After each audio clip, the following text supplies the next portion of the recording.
무영교회에서 유영교회로 오늘의 묵상입니다. 오늘은 여호수아 6장 1절에서 11절까지 말씀을 묵상하겠습니다. 성경 말씀을 듣겠습니다. 이스라엘 자손들로 말미암아 여리고는 굳게 닫혔고 출입하는 자가 없더라. 여호와께서 여호수아에게 이르시되 보라, 내가 여리고와 그 왕과 용사들을 네 손에 넘겨 주었으니 너희 모든 군사는 그 성을 둘러 성 주위를 매일 한 번씩 돌되 엿새 동안을 그리하라. 제사장 7은 7 양각 나팔을 잡고 언약궤 앞에서 나아갈 것이요 7째 날에는 그 성을 7번 돌며 그 제사장들은 나팔을 불 것이며 제사장들이 양각 나팔을 길게 불어 그 나팔 소리가 너희에게 들릴 때에는 백성은 다 큰 소리로 외쳐 부를 것이라. 그리하면 그 성벽이 무너져 내리리니 백성은 각기 앞으로 올라갈지니라 하시매, 눈의 아들 여호수아가 제사장들을 불러 그들에게 이르되 너희는 언약궤를 메고 제사장 7은 양각 나팔 7을 잡고 여호와의 궤 앞에서 나아가라 하고, 또 백성에게 이르되 나아가서 그 성을 돌되 무장한 자들이 여호와의 궤 앞에서 나아갈지니라 하니라. 여호수아가 백성에게 이르기를 마치매 제사장 7은 양각 나팔 7을 잡고 여호와 앞에서 나아가며 나팔을 불고 여호와의 언약궤는 그 뒤를 따르며 그 무장한 자들은 나팔 부는 제사장들 앞에서 행진하며 후군은 궤 뒤를 따르고 제사장들은 나팔을 불며 행진하더라. 여호수아가 백성에게 명령하여 이르되 너희는 외치지 말며 너희 음성을 들리게 하지 말며 너희 입에서 아무 말도 내지 말라.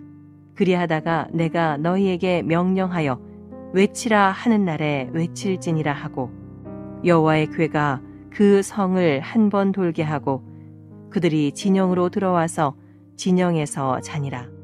사람들마다 가정에서나 직장에서 풀어가야 할 문제들과 어려움들이 있습니다. 저는 우리 삶에 강력한 문제와 흔들리지 않는 환경을 여리고성이라고 표현하고 싶습니다. 오늘 말씀을 보면 여호수아와 이스라엘 백성들이 정복 전쟁을 해야 하는 여리고성이 나옵니다. 당시 여리고성은 거대한 언덕 위에 지어진 성이었습니다. 그리고 방어시설은 이중 성벽 구조였습니다. 외벽은 약 2m 두께로 돌 기초 위에 흙벽돌을 쌓아 놓았습니다. 내벽은 약 4m 두께로 높이는 약 7m에서 8m 정도였습니다. 적군들이 밑에서 쳐들어오면 절대 이길 수 없는 난공불락의 성입니다. 당시 여리고성은 전쟁에서 한 번도 패배해보지 않은 강력한 성이었습니다. 이 성을 이스라엘 백성이 싸워야 합니다. 객관적인 전력 분석으로는 이스라엘 백성들이 여리고성을 무너뜨릴 수 없는 상황입니다.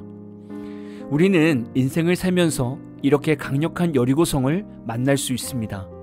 난공불락 여리고성과 같은 가정의 문제와 직장의 어려움과 사업장의 문제들이 있을 수 있습니다.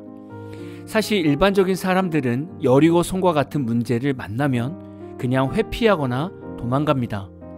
그래서 나와 전혀 상관없는 인생 방향을 선택하거나 내 성격과 상관없는 일로 인생 방향을 돌리기도 합니다.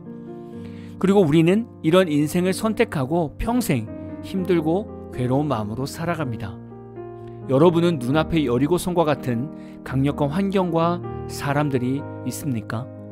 아무리 노력해도 바뀌지 않는 아내와 남편, 아무리 노력해도 반항이 끊이지 않는 자녀들의 문제, 아무리 노력해도 바뀌지 않는 회사 상황이 있습니까? 혹 이런 일들이 있다면 이것은 여리고성일 수 있습니다. 그럼 이런 여리고성과 같은 인생이 있다면 그냥 그대로 회피하시겠습니까? 지금 이스라엘 백성들이 객관적인 전력 분석을 했을 때 여리고성을 무너뜨릴 수 없다고 판단하면 여리고성 전쟁을 포기해야 할까요? 여리고성은 가나안의 열세 도시라고 불립니다. 서쪽 가나안 중심으로 들어가려면 여리고성으로 들어가야 합니다. 만약에 이스라엘 백성들이 여리고성을 피해서 남쪽으로 돌아가면 그쪽은 사막을 크게 돌아야 하는데 거기는 광야라 도시 정복 전쟁과 어긋나는 상황입니다. 만약에 이스라엘 백성들이 여리고성을 피해서 북쪽으로 돌아간다면 가나안 동맹 도시들이 방어를 굳게 하고 있어서 가나안 정복이 훨씬 더 어려워집니다. 우리 인생과 같지 않습니까? 삶 속의 문제와 상황을 풀지 않고 회피하여 다른 삶을 선택하면 앞에 문제가 풀린 것 같은데 또 다른 문제가 기다리고 있습니다.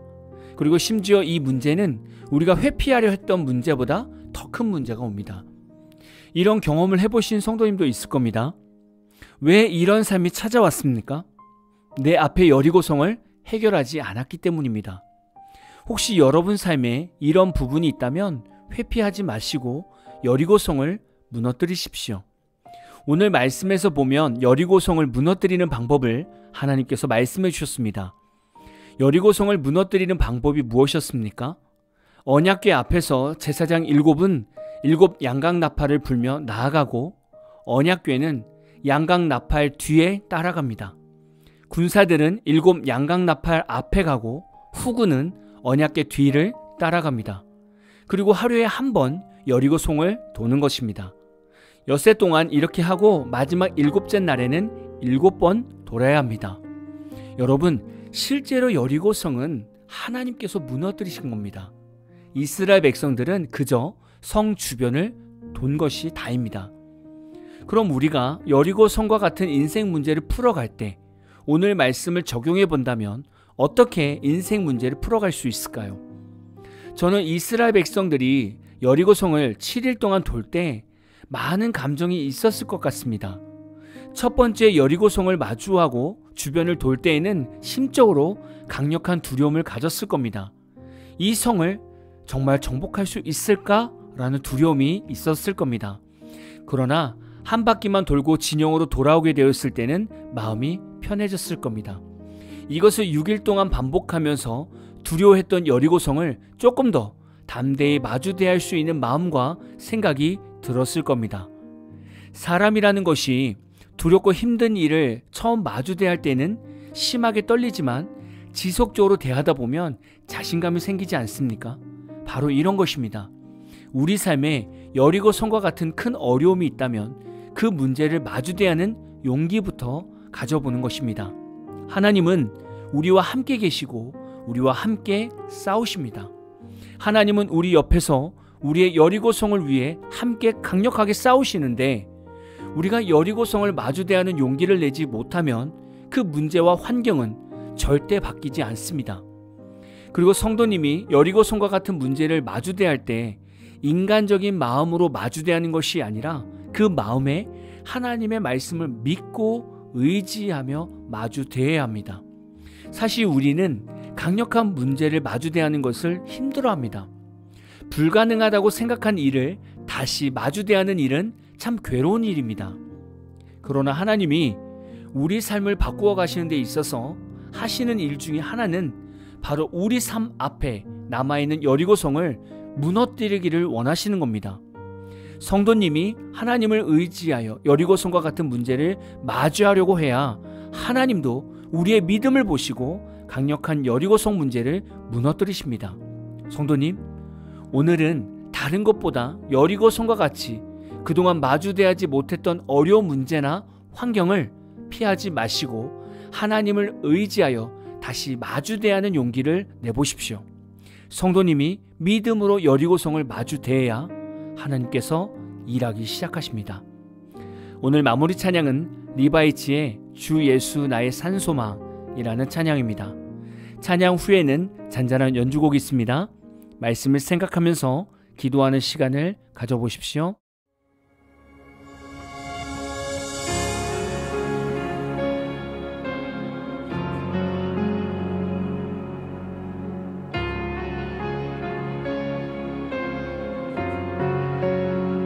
깊은 절망의 수렁 가운데 주님께 닿을 수 없던 우리 어두운 밤 중에 하늘을 향해 주의 이름 부르